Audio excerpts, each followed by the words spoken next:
Hey everyone, my name is Perry, and welcome back to the Cassette Phase. So I hope that you're all having a nice week so far. Things have been pretty busy around here, honestly. Work has been crazy this week for whatever reason, but it is spring break, so the kids are out of school, which is awesome. And I've been doing a lot of family stuff, so I haven't really had a chance to sit down and record anything for the channel. But I did want to set aside just a little time today for this fun, nostalgic hobby of mine, because it's occurred to me that I need this. I don't know that anyone outside of this room needs this content, but hopefully it's a fun little diversion for you a couple of times a week. But I need to do this for myself as kind of a creative outlet and as a fun little temporary escape from adult responsibilities. And I think that we have a fun topic today, I really do, and one that I think many of us can relate to. So today I want to share some memories about school book fairs and school libraries and the books that we would order from those little Scholastic book order forms and the things that we would check out from those school libraries as kids in the 80s and the 90s. Now, of course, that means some show and tell time over at the Ottoman, because I want to show you all some of the book fair paperbacks that I have here in my collection. And of course, we'll do the cassette of the day, as always, and just spend some time today here in the den. So if that sounds like fun to you, come hang out.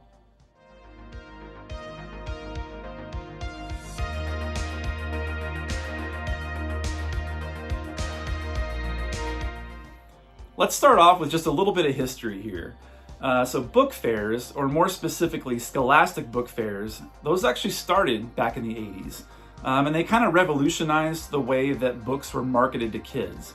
And these events, and that's exactly what they were to us, events that we looked forward to, they brought all these books into the schools and made them really accessible to readers of all ages and all reading levels. And what was that experience like for you as a kid? For me personally, I can vividly remember walking in and seeing big, tall, colorful booths that were really inviting and filled with all kinds of fun stuff, books of course, but things like posters and folders and notebooks and fun neon colored pencils and erasers, and those little bookmarks with the cartoon characters on them that usually had like a little yarn tassel attached to them. Remember those? It seems like our teachers would actually dedicate class time to allow us to go walk through the book fair each year. And then of course you could also go like at lunchtime or after school. And since these book fairs were always held in the school library, at least at our school, I want to talk a little bit about that library because I have some really specific and fond memories of that place. And just starting with the way that it was kind of decorated and laid out, which was, similar to the classrooms of the 80s and the 90s. A lot of the same decorations, a lot of cutouts, things hanging from the ceiling, decorative items on shelves and little learning and visual aids everywhere. Our library specifically had a whole set of those inflatable letter people, which taught you the alphabet and all the sounds that each letter made. Does anyone else remember those letter people? I'm going to try to put a couple of pictures in here and see if we can't unlock a memory today. But my library specifically at Rollingwood Elementary School in Oklahoma City, it had a really cool feature, and I'm sure this feature was popular at a lot of different libraries at the time, but it was called a reading pit.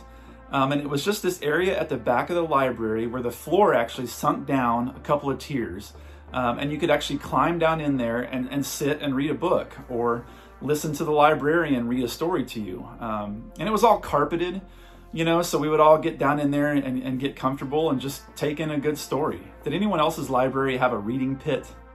But going back to the book fairs, what kind of stuff did you all buy at these things? I always grabbed at least a book or two, which was cool, but I was always more excited by some of the stuff that they had there, especially the posters. I remember buying a Lamborghini poster to take home and hang on my bedroom wall. And then the following year grabbing like a Michael Jordan poster. And then another year getting a Simpsons poster and hanging all of these on my bedroom wall. And that's most of the posters in my room as a kid, looking back at it now, probably came from some of these book fairs. And if it wasn't time for the annual book fair, they would mix in book orders from those little Scholastic newspaper style flyers that we would get and circle what we wanted to order, and then wait for the box to come in, which was always super exciting when you get to the classroom and there were a bunch of boxes that had been delivered from the book orders. And of course, I got some cool books and comics and some word search stuff from those I can remember, but also things like keychains. One year I got like a neon colored Velcro wallet for some reason. And then I don't know why I was able to get this item from a book order, but one year I ordered slap bracelets. Anyone remember slap bracelets? Yeah, those are some of the memories that highlight my elementary school years. And there are certainly others that I'll talk about in future videos, but yeah, book fairs and library time and placing book orders, such good times with all of those. Now, let's head over to the Ottoman and take a look at some paperback books that you would likely find at any book fair or any school library back in the 80s and the 90s. And you're going to want to stick around for these because, if nothing else, some of the artwork on these covers is just super nostalgic. Okay, everyone, welcome back to the Ottoman. And before we take a look back at some vintage paperback books, we're going to do our cassette of the day. And the one that I chose today I think is fitting with today's topic, both for the subject matter of the movie itself, but also kind of in the way that I first ever saw this particular film. And this is one of my favorite movies of all time, honestly. I have a tribute to one of the characters tattooed on my arm, and that is none other than The Never-Ending Story. And again, I thought this would be appropriate given the literary book subject matter that we're sharing today. And but beyond that, and I'm sure most of you have seen this great old movie, but so you know about the book and the adventure that they go on and all the plot points. But the way that I was first ever exposed to this particular movie, my brother and I were staying at our dad's house. It was one of those weekends we were at dad's, and we went to the library to check out a couple things, and we checked out a library copy of The Never-Ending Story on VHS, and took that home and watched it, and just we maybe even watched it twice. I wouldn't be surprised. We did that a lot back then. You watch it once on Saturday, then you turn around and watch it again on Sunday. But it stuck with me. The visuals, the story itself, the music, a lot of it could be considered dated, now, but me, I love the charm of that old stuff. And I just thought this would be a good choice for today's cassette of the day. There were so many great fantasy movies back in the 80s. I say great, that's a personal preference. But I liked things like Labyrinth and The Dark Crystal, and especially this movie.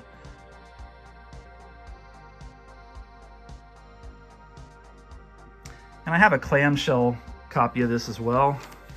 This is kind of one of those movies that whenever I see it, I like to pick it up if it's reasonably priced and not leave it behind, because again, it's right up there with things like E.T. And Back to the Future and those types of movies for me. Just one that I've seen countless times, still special, still important to me, enjoy it every time I watch it. And I think it's a really fitting choice for today's cassette of the day. Okay, let's take a look at some books. I think this is going to be a lot of fun. Now, I have several, so I'm going to try to move quickly because I did have several stacks here, which unfortunately I kind of had them in a little bit of an order by theme or author, I guess, but they got all mixed up when I tried to move them over here by the Ottoman, and they got tipped over, and now they're all out of order. So this is going to be kind of random, but maybe that'll make it better. I don't know. But let's go ahead and get started. So this was a book that was read to my class in 4th grade by my teacher, which I can still remember clearly, and I remember all of us laughing at it, like hysterically, several times throughout this story. And it's one that you're probably all pretty familiar with. And it comes to us from Judy Blume. And that is Tales of a 4th Grade Nothing. Now, does that not just look like your 4th grade school library?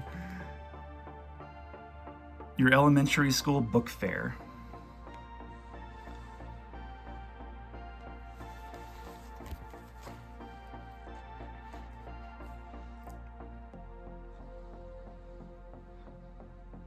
Lots of good memories of this, and Super Fudge, and some of the others in this series, which they might show back up as I go through the stack here. But yeah, let's keep it moving. Let's do, okay. So now we're getting into some R.L. Stine. You've got the Fear Street series. I've got several of these. This one's called The Wrong Number.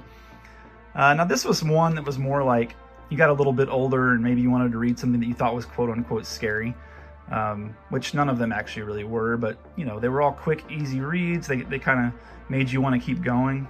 They made you want to keep turning the page. Just love the artwork on some of these. Anyone that's followed my half-price books trips knows that I like to look for these anytime I'm there. All right, let's stick with that kind of theme as we go through the stack here. Here we've got another similar one by Christopher Pike, Master of Murder. And now Christopher Pike, I think, was like even older, like maybe you were middle school or junior high by the time you got to these. But I definitely remember seeing similar stuff at book fairs and school libraries. And just look at that font. Look at that computer. He wrote about his own murder. Here we've got another from R.L. Stine. This time we've got Hit and Run. Really cool artwork there. There's that Scholastic logo.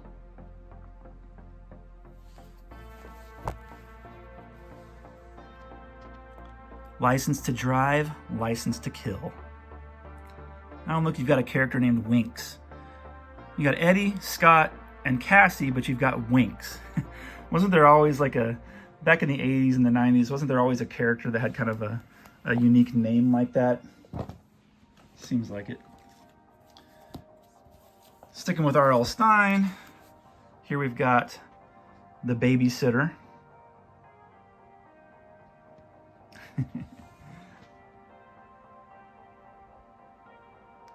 Sitting by the phone. Every step she takes, he'll be watching. Another one from Scholastic there.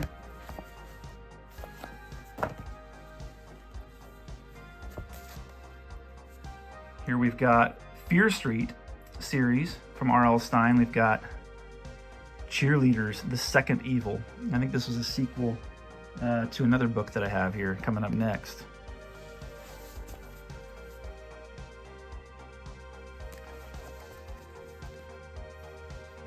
You know, I didn't read a ton of these as a kid. I mean, were the girls the ones that usually checked these out? I don't know. It seems like it back then. I think I read a few. But they're fun to read now. They take no time. You know, you're done with them before you even know you've started, and they're fun little stories, and they're nice little snapshots of that particular era. You know, we talk all the time about you know, sitcoms and movies and all the stuff that we would watch on TV that can take us back to that particular era that we love, the 80s and the 90s. Same thing happens in some of these books. Love the artwork on this one. I think I've showed you all this one before. Silent Night. Great one to read around the holiday season, and if that's not based on Molly Ringwald, it has to be, right? That's got to be based on Molly Ringwald. So fun, so cool. All right, shifting, and like I said, this is going to be kind of random in the way the stacks are sitting here. I remember seeing books like this at book fairs. How to Win at Nintendo Games. And I know that they were there because even if I didn't have the money to buy one, I would thumb through these things and try to find a game that I was, you know, stuck on and see if I could get some tips and tricks really quick before putting it back on the shelf. So I've got How to Win at Nintendo Games number 2. And then I also have number 3. Somehow number 1 has eluded me, but really cool books here. You know, before the days of looking things up online and watching playthroughs on YouTube, things like Nintendo Power Magazine and these types of books, these were valuable to us as kids. Oh, here's a fun one. Who doesn't love a good choose your own adventure?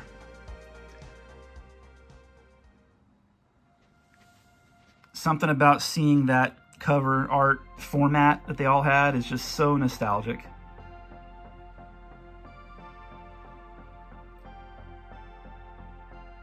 Just epic stuff there. And of course, everyone knows the gimmick with the choose your own adventure. You get to the bottom of the page and you have a couple of options. If you want to do this thing, you go to this page. If you want to do the other thing, you go to this other page. Just so much fun. Okay, now this one I know was directed more at girls in the 80s and the 90s, but I have it for a very specific reason, and let me tell you why. So Sweet Valley High. One of my best friends when I was a kid was a girl who lived across the street, and she was the one that she'd be like, okay, well, we can play Ninja Turtles and Thundercats as long as you're willing to play My Little Pony and Rainbow Bright, or mix the two. Well, as she got older, she had books like this on her shelf, and I found out much later in life that this character here, the one on the right, that artwork was based on young Jennifer Connelly. And as any, young boy in the 80s and the 90s, we all liked young Jennifer Connelly, especially in like Labyrinth and The Rocketeer and things like that. And so I just thought it was interesting that the Sweet Valley High books would sometimes have this character, and whenever she was depicted on the cover, it was Jennifer Connelly. Pretty interesting stuff there. I wonder if she gets any kind of like royalty for her likeness on those. Here we go with a sports book. In pretty beat up shape, but I love this thing. Just a book about Michael Jordan. In the peak of his popularity. Actually, this may have even been before, because this includes the 88-89 season, so he hadn't even won championships yet. But he definitely had the shoe deal going and was, already established as one of the best players in the world, if not the best player. And I lived nowhere near Chicago, but we all loved the Bulls because of Michael Jordan. I still have a passing interest in what the Bulls are doing because that's how I grew up watching basketball. It's the same thing with the Cubs. They were on WGN, so I would catch their games after school on cable or during the summertime. If I'd come in from playing all day, I'd catch a Cubs game, and that's kind of why I'm still a Cubs fan to this day.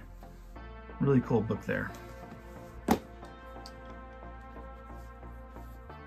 I pulled these two because the artwork is so awesome. I don't remember which one is first and which one is second. Here we've got Make Way for Dragons.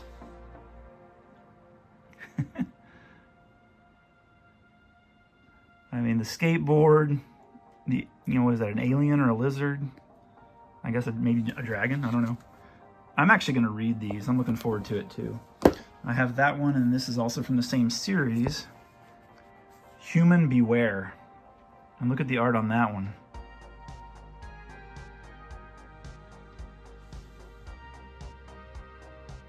Yeah, okay, so this is the uproarious sequel to Make Way for Dragons.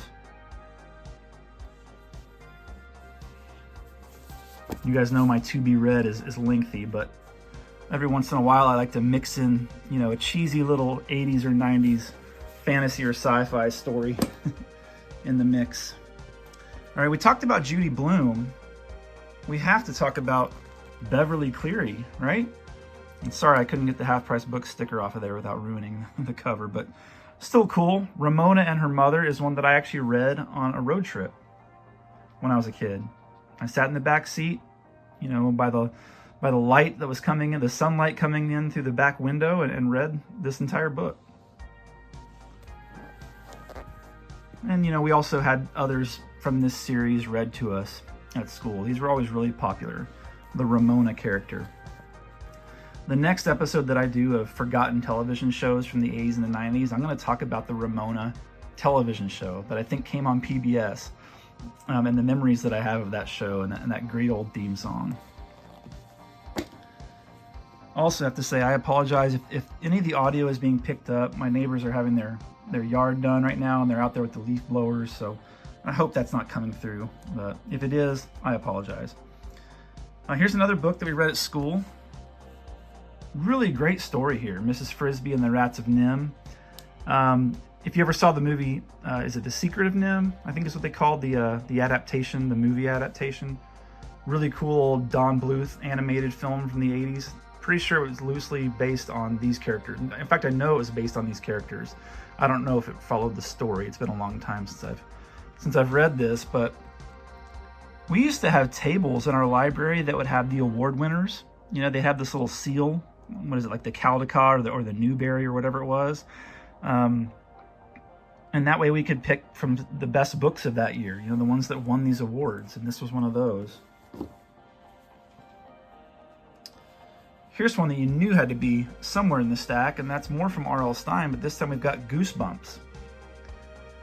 Now this was more my younger brother, this is more along his era, but I did catch some of the Goosebumps when they were first becoming popular, and read a few and thought they were really cool. We liked these scary stories, you know, I still do, honestly, and I wish I had a copy of Scary Stories to Tell in the Dark. I know you're probably waiting on it, but I don't have a physical copy of that, unfortunately. I need to rectify that next time I'm out and about.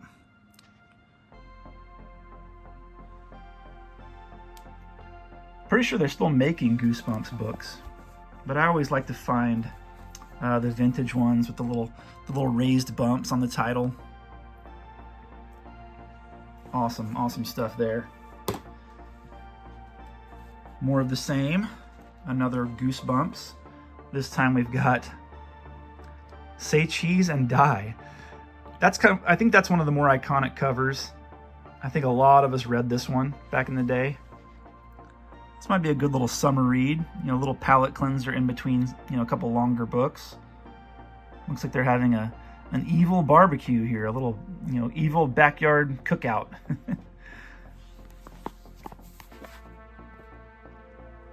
Every picture tells a story. Okay, another series here, pretty popular back in the day. We've got the Babysitter's Club. These were all over our book fair shelves and our school library shelves. Just, you know, dozens and dozens of them. And I can remember some of the kids in my class trying to like check off the ones that they had read and try to make their way all the way through. I mean, just look at the fashion on these kids. Who didn't have jeans like that and sneakers like that at some point in the late 80s and early 90s? Love that. What's also really nostalgic about that one is this little Apple Paperbacks logo. Brings back the memories, for me at least. Another similar series to Babysitter's Club, we've got the Boxcar Children. Another one where they just had tons of these. You know, here, this is number 14. Great artwork there.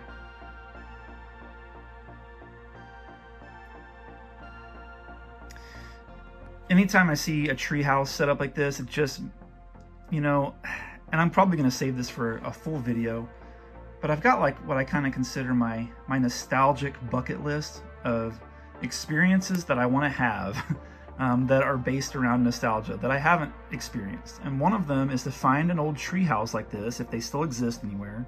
I'm sure they do. And sit up there and read some comic books. Does that sound lame? Maybe it does, but I just think of like Bart Simpson sitting up in his treehouse reading comics. You know, I think of movies like Stand By Me and so many others. You know, Monster Squad, just where the treehouse looks so cool. Just an awesome place to drink a soda out of a glass bottle and read a comic book. That is on my nostalgic bucket list. So if anyone is aware of a treehouse like that anywhere in the southern part of the United States, let me know. I would love to visit it. And then another Boxcar Children. Here we've got number 28, The Mystery Girl. Again, look at this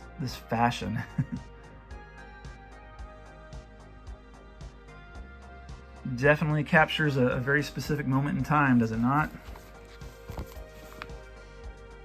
And I'll be honest, I never really cared for the boxcar children's stories that much as a kid. They seemed a little boring to me at times, but maybe I should give that another try. Let's keep going here. Let's change it up. This stack, and I could definitely hear the leaf blowers now. Again, apologies. There were times you would go to the book fair and you would want to grab the novelization of some of your favorite movies. And I've got a couple different examples here. First up, we've got The Return of the Jedi, the novelization. You know, you already knew the story, but, you know, some of us, our parents, you know, they wanted us to read. Like, turn off the Nintendo, put your bike in the garage, and sit down and read. I'm like, okay. You know, and sometimes you just read something like this. And it's got an 8-page color insert. I haven't checked for that. Oh yeah, it's still there though. Very cool old book based on my favorite of the Star Wars movies. Another one we've got here, Steven Spielberg presents Gremlins.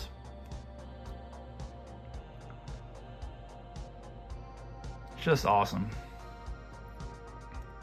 One of my favorite movies from the 80s. Why not read the book too, right? Cute, clever, mischievous, intelligent, and dangerous. Another one featuring 8 pages of full color photos.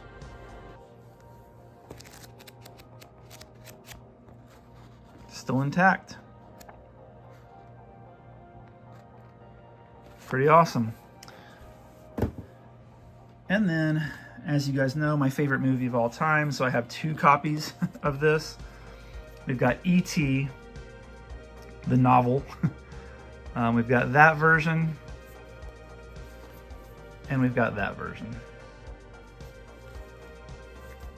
Happy to have both.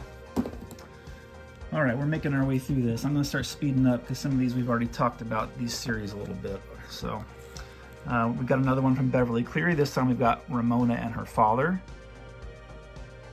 Looks like we got some Halloween action going there. Another really nostalgic cover on that one. Here we've got Ramona Quimby, age 8.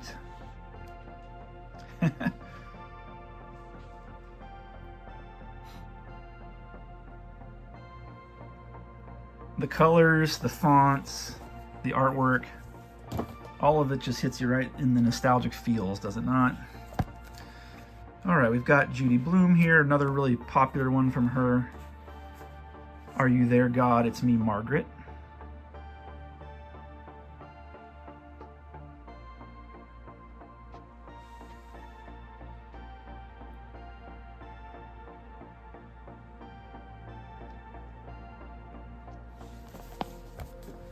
A lot of these have had, you know, movies, movie adaptations made for them. What do we have here? We've got, oh, cool, okay. The Wind and the Willows. Now, I have a hardback version of this as well, but this is the version that I remember seeing at my school library. I specifically remember this artwork. You know, we're sitting here in late March, things are starting to bloom down here in Texas, and, you know, spring is here. This is a great book for that time of year. Sitting outside with a breeze blowing, you know, toes in the long grass, if you can, you know, nice glass of water or whatever. This is, you know, if you're into atmospheric situations while you're reading, that's a good one to try. All right, what do we have here? Okay. I've never actually read Little House on the Prairie, but it's one of those books that I saw all the time, this version especially, book fairs, libraries, and the like. For anyone who's interested, this is the stack as it's hitting my floor. After I show you each book, so I'm gonna have a little bit of cleanup to do, but that's all right. Let's go ahead and finish out these quickly. This is more modern. For Ramona the Pest is the one that I'm most familiar with the Ramona books, and I don't think I have the 80s copy of the one that I read as a kid. This looks more like, you know, late 90s or even 2000s, but still cool. Very memorable book. Speaking of memorable stories, who didn't love The Mouse and the Motorcycle? This was another one that I had read to me by a teacher. Also had a movie. More Goosebumps. This may be my favorite Goosebumps cover. Attack of the Mutant is just so epic looking. It looks like something out of a video game, you know, something out of like maybe like an X-Men villain. Just awesome.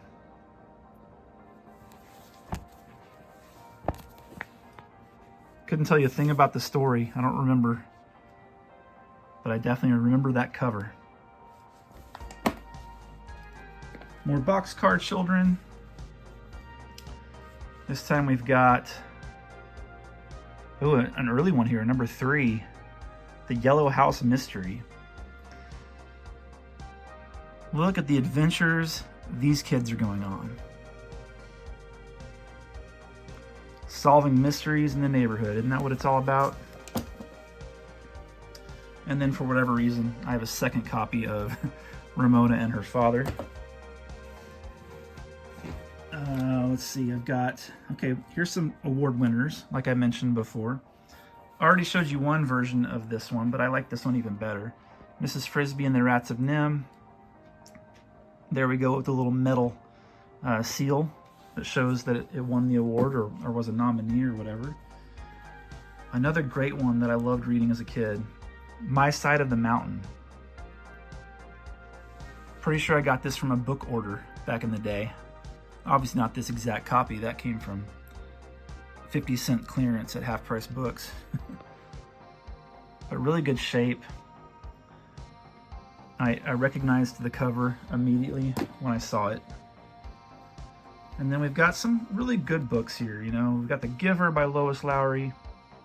Another with that seal on it. And then of course you have to go, if you're gonna go with that one, you have to go with Number of the Stars as well.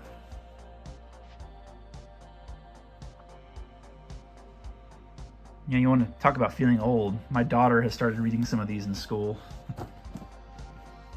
All right, and then we've got just a few more here, guys. If you're still with me, really appreciate it.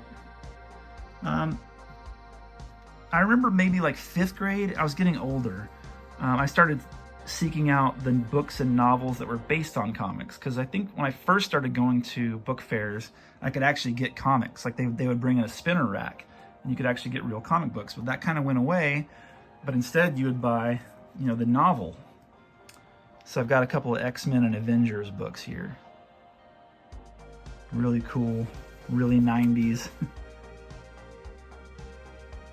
Awesome graphics and awesome art. I really like this one especially because it's got a couple of my favorite characters on the cover. You've got Rogue and the Scarlet Witch there.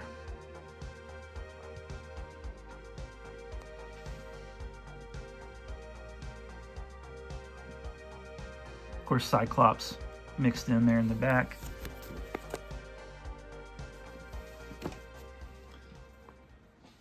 And then one more, we've got one from Spider-Man here with that great, you know, art style font from the 90s animated show.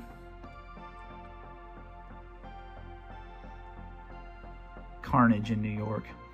That almost looks like Mark Bagley art from like the Ultimate Spider-Man series, but I think this was before that. Really cool.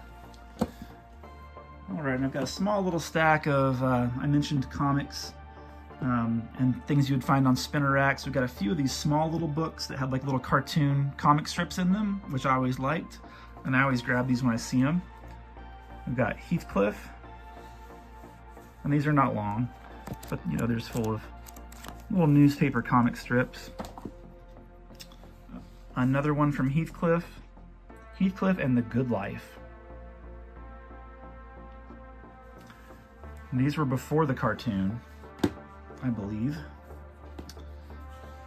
Here we've got Dennis the Menace and Poor Old Mr. Wilson.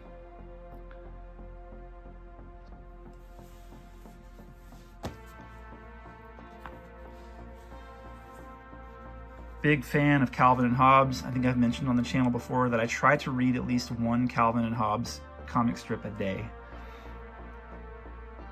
I don't know why, it's relaxing. It kind of gives you perspective, keeps you young at heart, all those things that I love. A few others here, straight out of the Sunday funny pages.